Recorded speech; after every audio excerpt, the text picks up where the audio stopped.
caused you to grow, to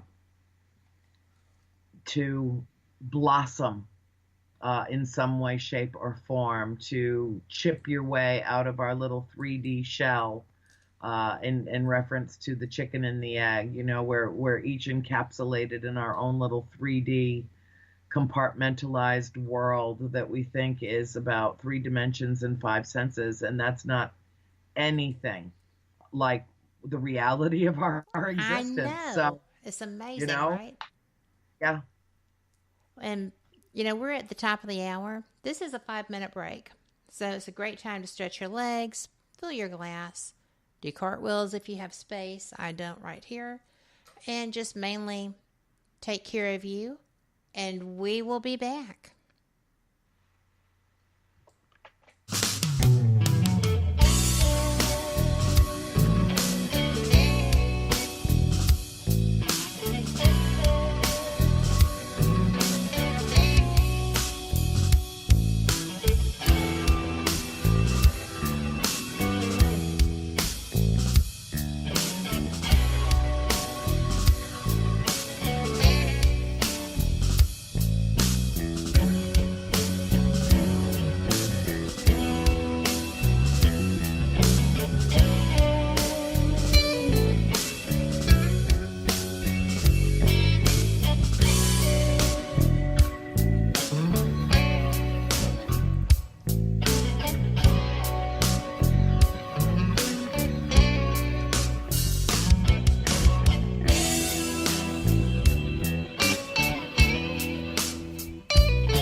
You are listening to WBHM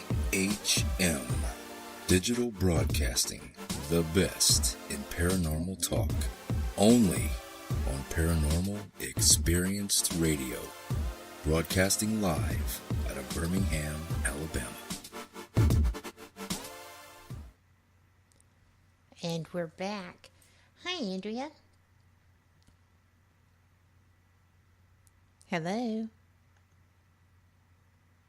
Oh, that's okay. I heard her come in. She'll be here in just a moment.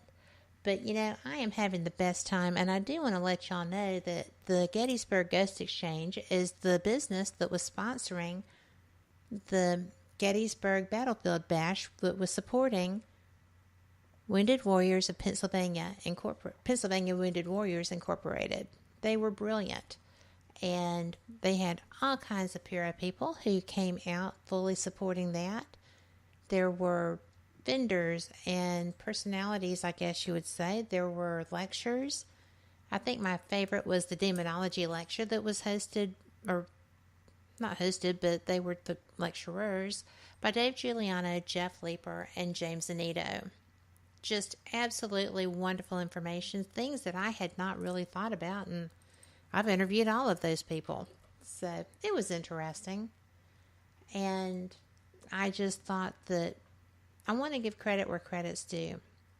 The Pennsylvania Wounded Warriors Incorporated put 95 cents of every dollar that comes into them right into the home of a wounded warrior. They only keep 5 cents of it for their mailing expenses and such, because they don't even have offices.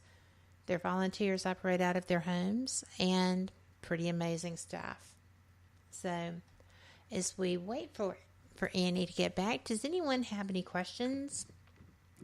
Oh, I hear you as she comes. But at any rate, we will have her here momentarily. So, why, yes, I think that one of my favorite things when we talk about ETs, and Andrea has actually turned me on to a lot of researchers in this field. One of mine who shares her opinion that these are actually downloads that we get, kind of like an upgrade, would be Grant Cameron. And he shares a lot of the opinions that Andrea has shared with us tonight. And I'm sure that they know each other. But I'm interested in getting more information about the downloads that Andrea receives, so that we can understand better what that is, what to do with them when we receive them. So that's going to be pretty amazing.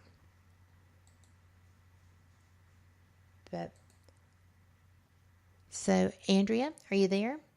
I am. Yay, I thought you were. I was just rambling on about the weather, and I could not see you.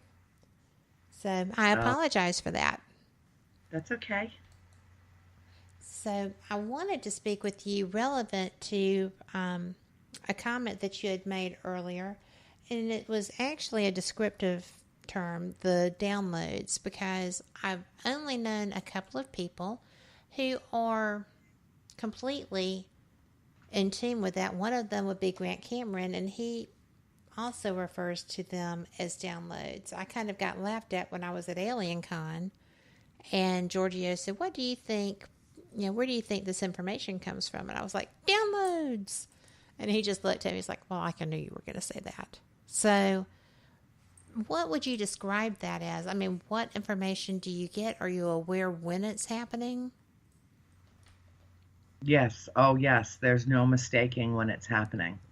It begins generally, and, let me preface my remarks by saying when this started happening to me, probably 10 or 12 years ago, I was a little concerned. I had my ears checked. I had my ears checked again. And then I had my ears checked again. And there's absolutely nothing wrong with my hearing. Is it ringing? It is first of all, it sounds like my whole head gets put in a vacuum. It feels like there's like a poof that happens first. and then there's an absence, complete absence of sound, and then the tonal frequencies uh, interject themselves, sometimes in one ear, sometimes in both ears, sometimes right through my third eye. But generally, it is an all consuming, and the tonal qualities, the frequencies resonate at entirely different levels, which I think is indicative of perhaps different messages from different races. Right. Although I have no way of validating that. That's just my suspicion. They generally last anywhere from 10 to 15 seconds. I've had them last as long as 10 to 15 minutes. And then a couple of years ago, I went into a very serious, I don't know what information was being imparted to me but for about 2 or 3 days, I didn't even feel like I was in 3D. It threw off my equilibrium. I couldn't really walk straight without leaning against something. And the noise, it was an ambient noise, an ambient sound. It was like a background subliminal sound that persisted for days. And I actually got used to it, so that when it finally subsided, I didn't know quite what to make of it because I had adjusted to it. I was able to hear things through it, but it was like a filter that was built into my consciousness. And then it subsided, but I get them regularly, sometimes 2-3 times a day. And I have learned not to fight it. I have learned to accept it and surrender to it. I don't know what information is being imparted to me. If it's happening in that way, it's certainly happening on a subconscious level, even though I am having a physical experience of it. And so when it occurs, if I'm sitting down already, I'll just lean back and close my eyes and take it in. If I'm not, if I'm up and about doing something, I find the nearest position to recline in so that I can relax my body and absorb whatever is, activating. I consider it light activation. I believe that our ancient DNA codes are being activated, and that we as a race are remembering who we are, where we came from, and our importance in the universe. I consider it a gift, a treasure. It does not in any way harm me. All it does is help me, and so I embrace them, and I love it when they come, because I know that I'm being given some more information that I might not understand or be able to process in my conscious mind right now, but that whatever is coming at me is giving me an opportunity for growth and for a higher awareness and an understanding that's deeper than I'd been able to achieve thus far. And so I welcome them. I find it a little intimidating. I get an awful lot of instances of ear ringing. I don't have tinnitus. I've had my ears checked. And I don't have anything else going on. And one of my friends who's a psychic said, "Oh, those are upgrades." I said, "Well, okay. Upgrades to what?" She said, "You'll figure it out." And, ET experiencers have also said that as well. Mm-hmm. And I think that those two words get used interchangeably to describe the phenomenon. We've had to create a whole new vernacular around this experiential